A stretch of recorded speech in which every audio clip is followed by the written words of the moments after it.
Hey, what's up guys? Welcome to 61 Pyromancer, one of the top range single target DPS souls the Mage has access to. Pyromancer works very well in a lot of fights and has access to some really excellent bursts, so it's definitely worth a roll slot. In this guide I show you where to put your soul points, which masteries to select, as well as how to play Pyromancer, so let's go ahead and jump right in.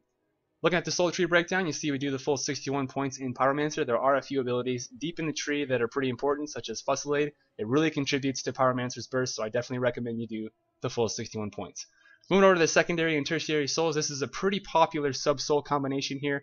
12 Stormcaller and 3 Harbinger is in a lot of different not Pyromancer, but a lot of different mage specs.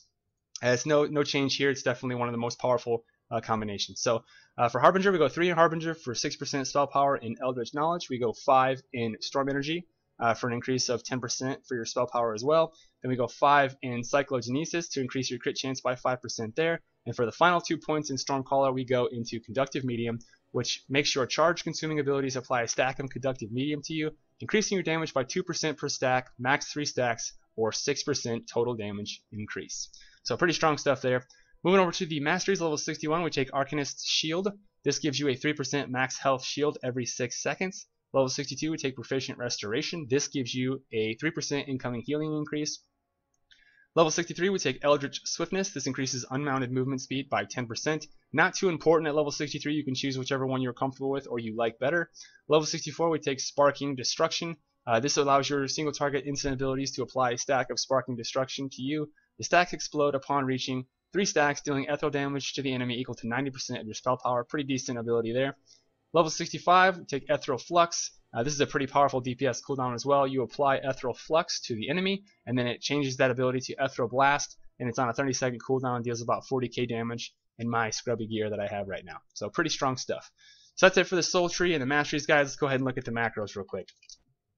So jumping up here to the spam macro, the single target spam macro, you'll see we have the main core of the macro starts at countdown and ends at fireball, right? So when you hit this macro, it'll cast countdown, and then you hit it again, it'll cast Searing Bolt, which by the way will also detonate that countdown. So now you're starting over. So you're going to hit this button again, it'll cast countdown again, and then it'll cast Flame Bolt, and then finally Ethereal Blast, and then you'll be at your fireball here. So you can cast fireball from there. Now if you're moving, that's when you move on to the second block of this macro, which starts at Cinder Burst. This will be the movement block. So if you're moving and you don't have any of the other stuff you can cast above fireball, it'll look for your Cinder Burst procs. If you don't have any Cinder Burst procs, it'll move on to see if you're in melee. If you're in melee, it'll cast Storm's Fury and Storm Slash, because those are both from the Harbinger tree and they're melee abilities. If you can't cast those, it defaults on your last ability here, Thundershock, which is from your Stormcaller tree. That will be your range moving instant spammer. Also, you see that we have Inferno and Ethereal Flux at the bottom here. The reason that those are there is because they are off global cooldown. So it doesn't really matter where you put those in the macro, they will fire off from any location and it won't interrupt your rotation. Inferno can only be cast below 40% health, and it deals quite a bit of damage, but it's one of those abilities where you have to wait till the mob's lower health. And Ethereal Flux, of course, is the ability you get from the mastery, which is this guy here. So how Ethereal Flux works is you cast it on the boss and it changes the icon to Ethereal Blast. So pretty much in order to be able to use this, the enemy has to have that Ethereal Flux debuff on him.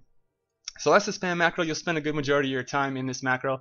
So moving on down, the Heat Wave macro starts with Countdown and Ethereal Blast. Once those are out of the way, you'll cast Heat Wave here, which is off global cooldown, so actually cast that first. But once you have Heat Wave going, you'll be casting your Fireball at half. I believe it's a 50% reduction in cast time. 50% reduction cast time for 15 seconds. So after that, you're going to be wanting to spam this key while Heat Wave is active, because you want to be getting those fast fireballs off. Also, we have Ethereal Flux and Inferno off global cooldown in here again, so if those are available, it will fire those off in between your fireballs as well. Moving on down, we get the Area of Effect macro. It just casts Countdown and then casts Firestorm. Firestorm will spread Countdown to the creatures and stuff around it, so that's why the macro is set up this way. And at GTAE makes it so you don't have to manually plop down that little circle. You can actually just hit the button and it'll pop a Firestorm down. Next macro is going to be like sort of a preload macro, if you will. I use this in the beginning of the fight to preload the improved Flame Bolt 10% and also the Accelerant 10% for the damage increases. This one right here will also be used to maintain Flame Bolt during your Heat Wave, because Flame Bolt isn't in your Heat Wave macro, and the reason for that is because if you proc one of the improved Flame Bolt 3 charge cast things during Heat Wave, you'll cast 3 Flame Bolts instead of casting your Fireball, so you don't want to put that in this macro, because if you did, you would skip like 3 fireballs from using your improved your Flame Bolt. So you just manage that a little bit separately with this macro here. And moving on down for the 5th and final macro, we use a channel macro. This is going to be your hard hitters. I do have this on my Q keybind. It's going to cast Fusillade, which is a non-moving channel. It's going to cast Fulminate, which is a single target hard hitter, and then it's going to cast Flame Volley, which you can move while you're channeling. So that's it for the macros, guys. Let's go ahead and talk about the action buff, or action bar, and the buffs. So looking at the top left, you'll see we have Pyromancer's armor. This is a really important part of this build. You definitely want to make sure that you have this guy up because this is where your Cinder Burst procs come from. So make sure you have that up. Secondary buff here, we have Lightning Charge. This comes from Harbinger. It gives you a 5% chance to deal an additional 800 damage. Over to the right one more, we have the Pyromancer K alert set up here.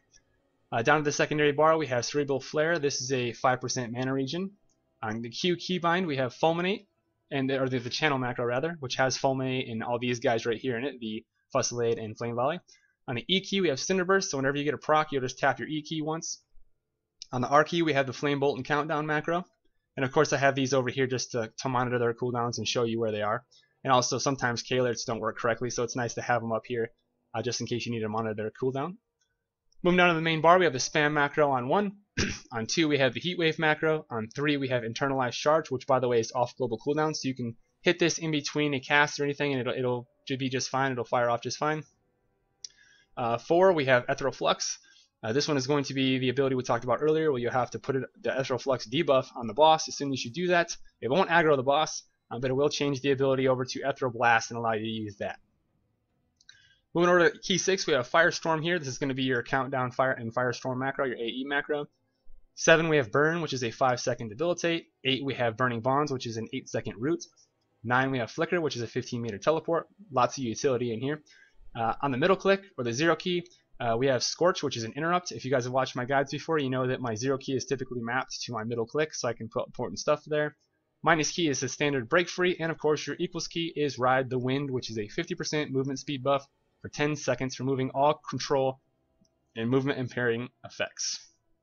So that's it for the action bar and the buffs, guys. Let's talk about the K alerts real quick. So pulling up the K alerts, there are quite a few things that we track here. Let's go ahead and edit layout so I can show you what this stuff is. So the first thing you'll probably notice is I have an internalized charge counter right here. This guy right here will count up how many charges I have, and when the charges go away, it'll show me this little guy right here. This is what shows up when I don't have any charges.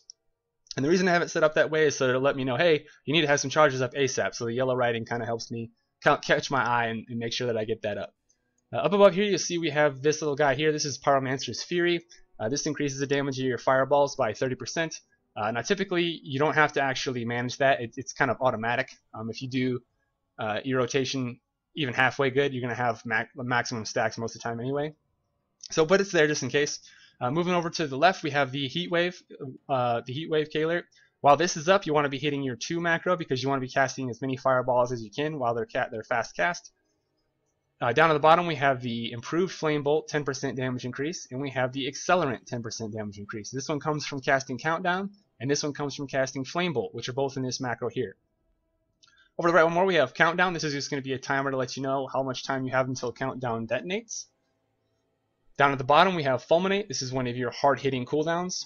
We have Fusillade. This is going to be a hard-hitting channel, which you can't move for. And Flame Volley is going to be a hard-hitting channel that you can move for. So this right here is going to be the major part of your burst block. But that's it for the K alerts, guys. Now that we talked about all that, we'll go ahead and jump into how you actually play Pyromancer. Pyromancer has quite a few reactive components with it, such as your Cinder Burst procs and your improved Flame Bolt procs. So it's not necessarily a hard and fast rotation, but there is an opener that you can use that'll help make it easy for you, and then we can kind of go over how to maintain some of your buffs and your charges after that.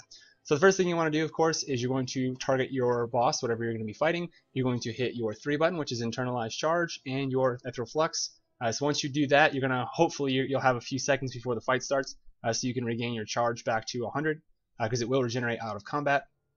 So once that is done, at that point you'll hit your R key twice, which is going to fire off Flame Bolt and give you the 10% damage buff. It'll also fire off Countdown, which gives you another 10% damage buff.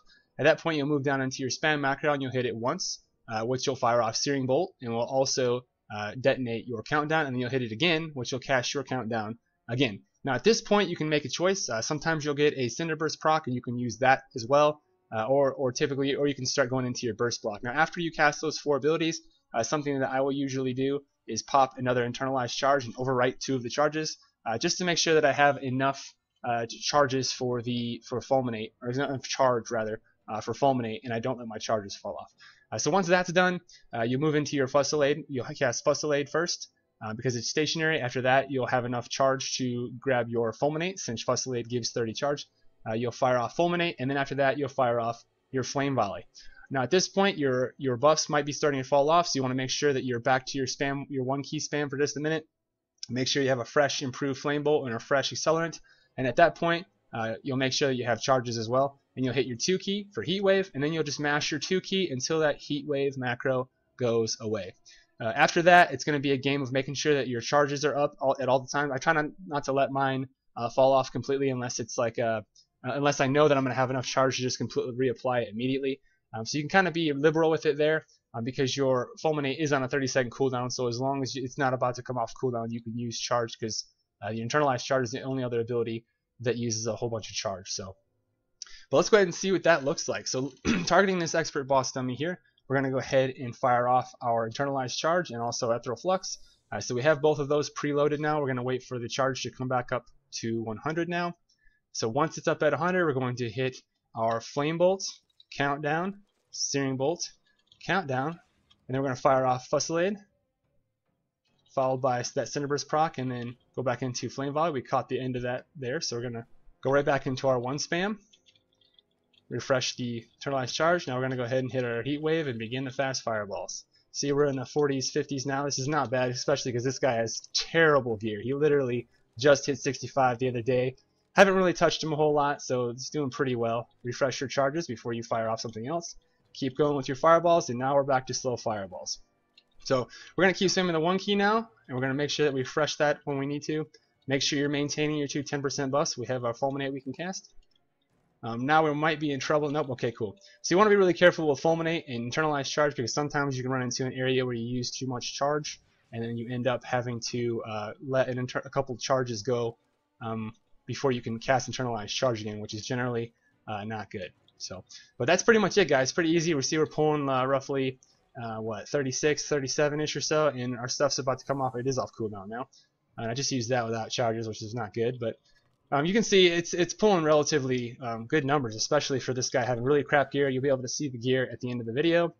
So that's it, guys. It's pretty easy. Not bad. You just got to make sure that you're maintaining your charges, so make sure that you're popping the internalized charge when you're out of charges. You also want to make sure that this buff here and this buff here are always up.